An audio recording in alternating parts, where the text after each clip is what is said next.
Good morning students. आज का हमारा फिज़िक्स का लेक्चर है व्हीटस्टोन ब्रिज पर। ये बहुत इंपॉर्टेंट है तो अच्छे से कर लेना।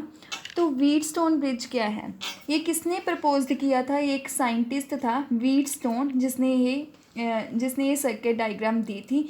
ये क्यों दी थी? ताकि हम किसी भी अननोन रेजिस्टेंस को फाइंड कर सकें।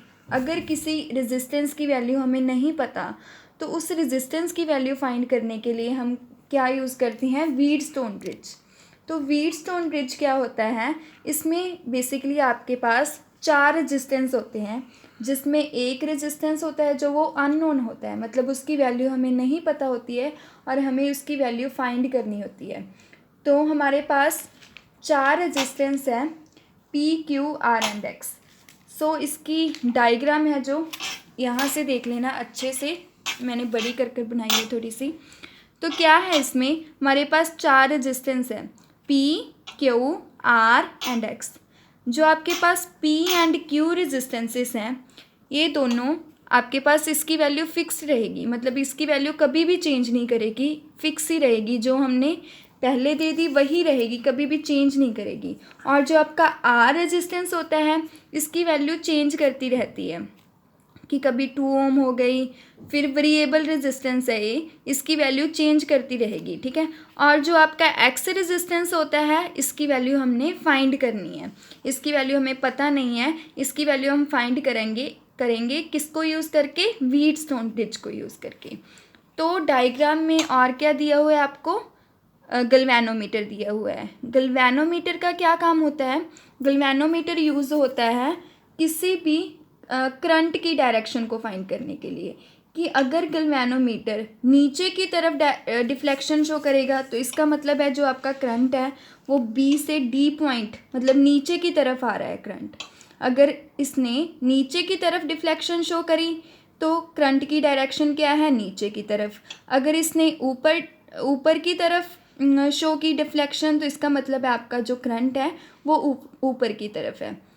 तो नेक्स्ट और क्या है, एक कीज़ दी हुई है। कीज़ का मतलब है अगर ये की क्लोज्ड है, अभी यहाँ पर ओपन है की, अगर ये क्लोज्ड होगी तो क्या मतलब होगा कि आपका करंट पास कर रहा है। अगर ओपन है तो करंट यहाँ से पास नहीं करेगा। अगर यहाँ पर सपोज कि आपकी ओपन है तो यहाँ से करंट पास नहीं करेगा। 2 कीज़ हैं हमारे पास, K1 एंड K2, और एक बैटरी लगी हुई है। तो देखो अब यहाँ से क्या करेगा, आपका करंट यहाँ से आया तो यहाँ इस पॉइंट पर जब आएगा करंट तो क्या होगा, वो डिवाइड हो जाएगा। मतलब यहाँ से कितना करंट आ रहा है? I। तो जब यहाँ पर जाएगा तो कितना चला जाएगा? I1। टोटल करंट कितना था हमारे पास? I। तो यहाँ पर कितना चला गया? I1। तो यहाँ पर कितना रह जाएगा? I minus I1। यहाँ से आ रहा था I, यहाँ पर चला गया I1, तो यहाँ पर कितना आएगा? I minus I1। तो अब यहाँ से कितना जा रहा है? I1। तो जब इस पॉइंट पर आएगा तो यहाँ पर कितना है हमारे पास? I1। तो जब यहाँ जाएगा तो कितना चला गया? IG चला गया। अगर यहाँ पर I1 था, यहाँ से कितना चला गया? IG। तो हमारे पास यहाँ पर कितना जाएगा? I1 minus IG। तो अब यहाँ पर कितना है? I1 minus IG। यहाँ पर C पॉइंट पर हमारे पास कितना करंट है? I1 minus IG। तो क्या होगा यहाँ पर कितना है? I1 minus IG। यहाँ पर कितना चला गया? I।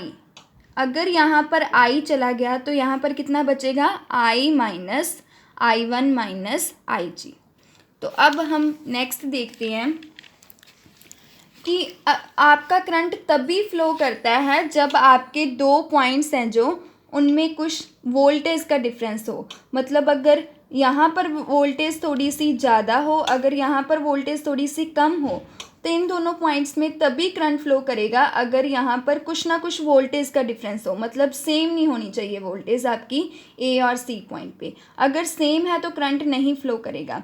तो हमने क्या ले लिया कि हमारे पास VA है जो वो ग्रेटर देन है VC।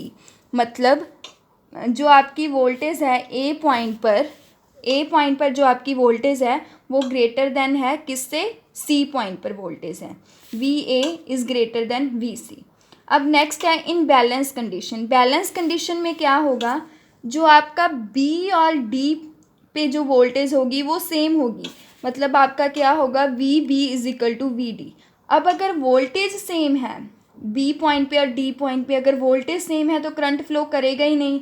अगर वोल्टेज का थोड़ा बहुत डिफरेंस होना चाहिए, अगर वोल्टेज सेम होगी तो आपका करंट नहीं फ्लो करेगा। तो बी पॉइंट पे और डी पॉइंट पे आपकी वोल्टेज सेम है अगर, तो करंट फ्लो नहीं करेगा। So V B is equal to V D है, तो आई जी कितना होगा आपका, 0। तो हम कह सकते हैं Wheatstone bridge is said to be balanced. Balanced कब होगा, जब आपका गैल्वेनोमीटर शोज नो डिफ्लेक्शन, मतलब अगर करंट नहीं फ्लो कर रहा है बी और डी पॉइंट में, अगर करंट ही नहीं फ्लो कर रहा है तो गैल्वेनोमीटर ने डिफ्लेक्शन नहीं शो करनी, क्योंकि गैल्वेनोमीटर कब डिफ्लेक्शन शो करता है, जब आपका करंट फ्लो करे। अब बी और डी पॉइंट पे वोल्टेज सेम है और करंट फ्लो नहीं कर रहा है तो आपकी डिफ्लेक्शन भी नहीं शो होगी। तो अब हम लेंगे क्लोज्ड सर्किट। उन्होंने कहा है consider a closed circuit A B D A पे। अकॉर्डिंग टू किरचॉफ्स लॉ क्या होता है, sum of the voltages is equal to 0, sum of all the voltages is equal to 0। Voltage क्या होता है, V is equal to I R. तो आपका कौन सा सर्किट, क्लोज सर्किट ले रहे हैं हम, A B D, voltage V is equal to I R होता है। तो यहाँ पर अगर हम देखें तो क्या है, आई करंट कितना है I1 और रेजिस्टेंस कितना है P। बट यहाँ पे अगर ए पॉइंट से देखें तो करंट बाहर की तरफ जा रहा है, बाहर की तरफ जाएगा तो डायरेक्शन कौन सी होगी, नेगेटिव। तो यहाँ पर नेगेटिव साइन आएगा, I1 इंटू पी आ गया, बट बाहर की तरफ जा रहा था करंट, इसलिए क्या आ गया, आपकी नेगेटिव साइन आ गया। तो जब बी पॉइंट से अब अगर हम देखें तो करंट कितना है आई जी, और यहाँ पर कितना गैल्वेनोमीटर रेजिस्टेंस मान लो आप कितना है जी, तो कितना हो गया आई जी इंटू जी। और बी पॉइंट से करंट है जो वो बाहर की तरफ जा रहा है, इसलिए क्या हो जाएगा, नेगेटिव साइन। तो क्या आ गया, माइनस आई जी इंटू जी, प्लस यहाँ पे करंट अब यहाँ से कहाँ जाएगा, यहाँ पर। तो करंट कितना है, आई माइनस I1 और रेजिस्टेंस कितना है R। लेकिन जो डी पॉइंट से करंट क्या है, उसकी तरफ आ रहा है, उसकी तरफ आ रहा है ना, यहाँ पर उसकी तरफ आ रहा है, तो आपका साइन कौन सा होगा, पॉजिटिव। और sum of all the voltages is equal to 0 आ गया। तो इसे आप 1 लेट कर लोगे। अब नेक्स्ट है हम लेंगे बी सी डी के लिए। बी सी डी पर क्या होगा आपका फर्स्टली करंट कितना है, I1 माइनस आई जी इंटू रेजिस्टेंस कितना है आपका Q, तो Q आ जाएगा। लेकिन करंट है जो B पॉइंट से बाहर की तरफ जा रहा है, बाहर की तरफ जा रहा है, B पॉइंट से बाहर की तरफ जा रहा है, तो साइन कौन सा आएगा, नेगेटिव। प्लस अब यहाँ से देखो करंट कितना है, I माइनस I1 माइनस आई जी, तो हमने लिख दिया I माइनस I1 माइनस आई जी, और रेजिस्टेंस कितना है X, तो X आ गया। और आपका करंट है जो वो C की तरफ आ रहा है, देखो C की तरफ आ रहा है, तो आपका साइन कौन सा होगा, पॉजिटिव।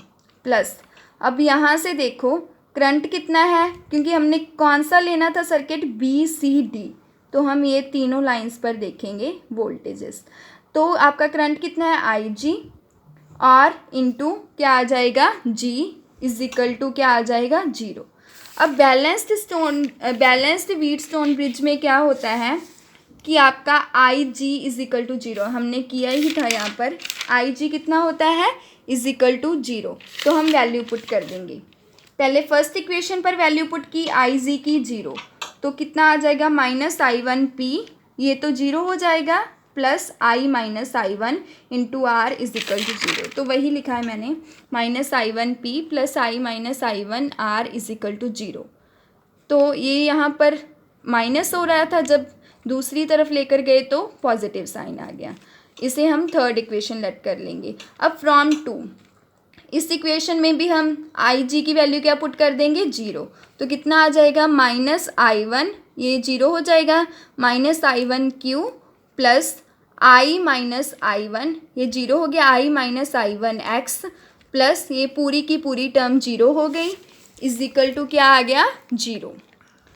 तो क्या आ गया, minus I one Q plus I minus I one X is equal to zero. तो ये यहाँ पर माइनस है, यहाँ पर क्या अपोजिट साइड लेकर जाएंगे तो कौन सा साइन आ जाएगा, पॉजिटिव। तो यहाँ पर पॉजिटिव हो गया, इज इक्वल टू क्या आ गया हमारे पास, I minus I one X is equal to I one Q. अब जो 3 और 4th इक्वेशन है उनको हम क्या करेंगे, डिवाइड करेंगे।